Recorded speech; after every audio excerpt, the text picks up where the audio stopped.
नाज़रीन, एक अफसोसनाक वाकया सामने आया है जिसने दर्जनों मेहनत कशों की बरसों की कमाई पलक झपकते ही खत्म कर दी है। ये वीडियो आप देख सकते हैं। सऊदी अरब में काम करने वाले 78 बांग्लादेशी वर्कर्स अपनी छुट्टियों पर वतन वापस जा रहे थे।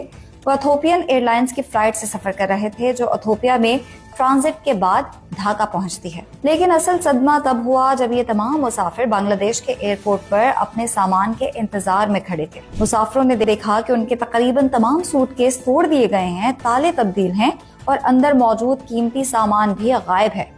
ये मंजर देखकर कई मजदूर वहीं जमीन पर बैठकर रो पड़े, क्योंकि इन सूटकेसेस में उनकी सालों की कमाई, उनकी जमा की हुई रकम और जाती कीमती अशिया मौजूद थी। एयरपोर्ट हुकाम मामले की तहकीकात कर रहे हैं कि ये चोरी कहाँ हुई, ट्रांजिट के दौरान, लोडिंग के दौरान या किसी और मरहले में। ये वाकया हमें ये याद दिलाता है कि परदेश पे मेहनत करके जो पैसा मजदूर कमाते हैं उनके लिए किस कदर कीमती होता है।